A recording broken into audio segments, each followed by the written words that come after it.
Hello, I'm Amy Beecham, Communications Director for Krause Financial Services. Welcome to Industry Insights. In this series, we aim to discuss news, updates, and hot discussion topics that affect the elder law space and that are relevant to you as an elder law attorney. Working on hundreds of cases per month and working with attorneys from across the country, we see trends that affect this area of planning, and we want to share some of those insights with you today.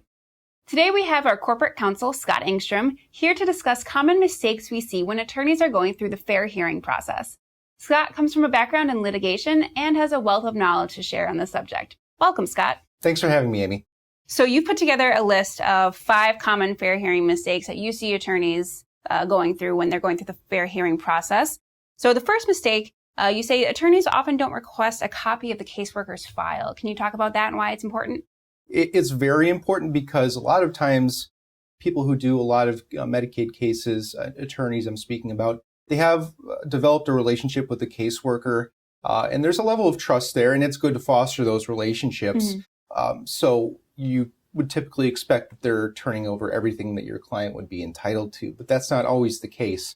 And in fact, people who are new to working with cases where you would be against the state or the government, you're surprised by the fact that you're not getting everything turned over necessarily. So that's why it's good to make an express request for discovery in the case. Even if you have a good relationship with the caseworker, you can use a more formal letter, just formally requesting everything you're entitled to, and they are entitled to it under the Code of Federal Regulations 42 CFR 431, section 242 rather. It's important to make sure that you're reviewing the file, whether that's getting an electronic copy sent to you, whether that's going and reviewing and taking notes. I do recommend that you make a copy of the file, even if you're charged for making the copies. It's important to make sure that your own file is complete and that you're able to zealously advocate for your client. Yes, and do your due diligence there. Perfect. Okay, now mistake number 2. Sometimes during the fair hearing process, attorneys allow the Medicaid office to expand the scope of the hearing beyond the original denial. Can you expand on that? Yeah, so that's a scenario where you might not notice it on that first question they're asking. You might start getting an inkling on that second question, and then by the third question, it's almost too late. So before the cat's out of the bag, or before they start getting into things that an administrative law judge might start getting curious about and then really not be willing to rein the scope of the proceedings back, it's important to get ahead of it because your client has a due process right to be put on notice of the reason for the denial or reason for the adverse action. So when the state starts veering off, and this is going beyond bringing in relevant information that is a little bit more tangential, it's when you're starting to go farther afield and go beyond that actual reason brought up in the denial notice, and they start bringing in information that would relate to another reason that they might want to deny the application that wasn't raised in the denial notice. That's where you need to stop and make an objection. You can perhaps ask for an adjournment and request an opportunity to brief on a due process violation because you weren't notified that, hey, we're going outside the scope of what was raised in the denial notice. I need an opportunity to brief it, review it, analyze the case, discuss with my client, make sure all the discovery was turned over on this second issue, and also have the opportunity to make a more formal objection to the manner in which the state proceeded. So that's something that they just need to constantly be on the lookout for during any fair hearing. Yep, vigilance is key. Okay. Now the next mistake that you commonly see. Now, some attorneys just don't raise any procedural objections in general. Can you talk about that?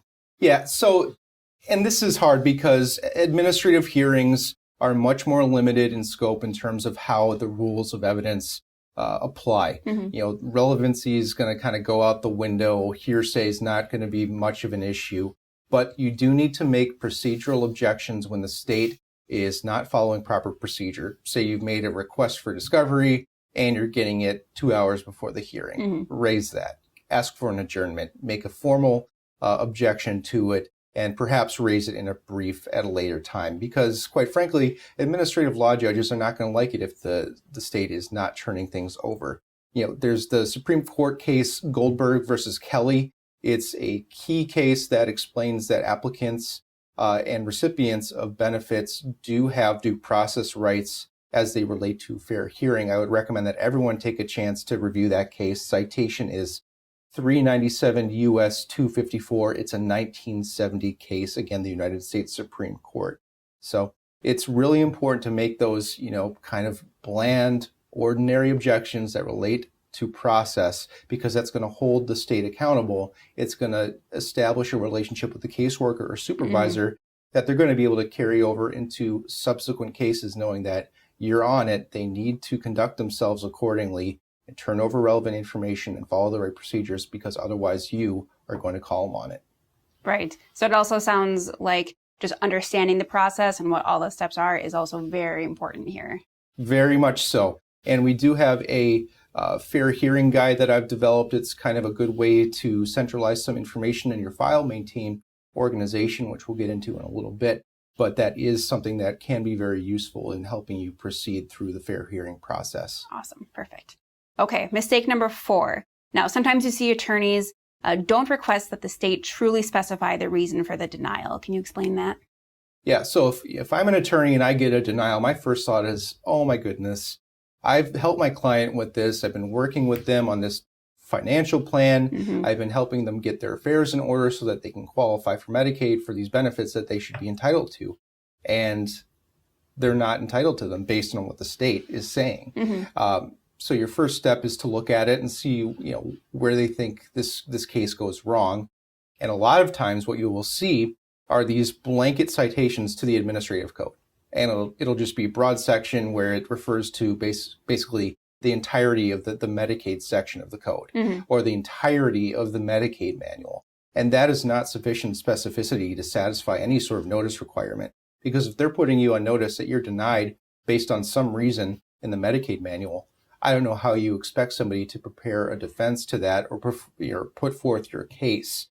So under federal law, and this is the Code of Federal Regulations, I always recommend that attorneys look at their state counterpart. Also look at the Administrative Procedures Act in your state. But under federal law, it's 42 CFR 431 sub 210. So there's another subsection within there, subsection B, that says a clear statement for the specific reasons supporting the intended action. So that's a specific reason for the denial or for the adverse action. And then subsection C following the specific regulations that support or change in federal law or state law that requires the action.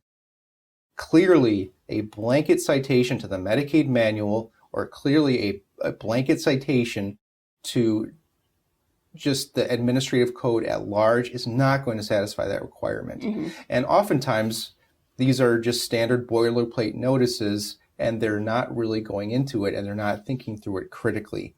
Put them through their paces. Make sure that they're clearly engaging with the case. Because oftentimes, if you raise this issue with them, they're going to go back, look at the relevant subsection, and oftentimes they'll realize they made a mistake, and you might even get a reversal well in advance of the fair hearing. So make sure you put them through their paces, grapple with their source, grapple with what they're actually saying, and make sure that they are firm in their position. Because if they start waffling on their position, you might get them to fold in advance of the hearing. And I think any attorney would want that result. Yes, absolutely. It's less stress for you, less stress for your client. Wonderful.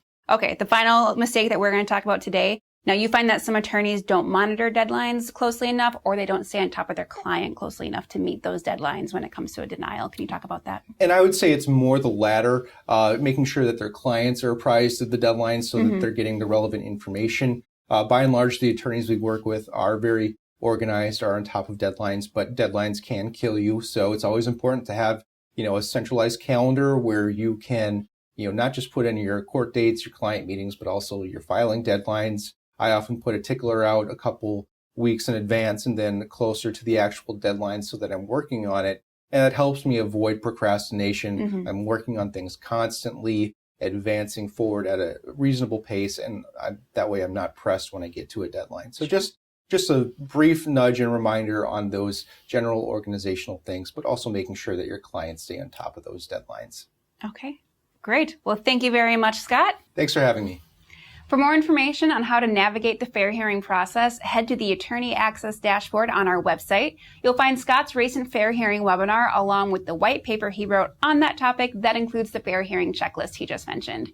For any other questions, be sure to contact our office at 855-552-5893. Thanks for watching.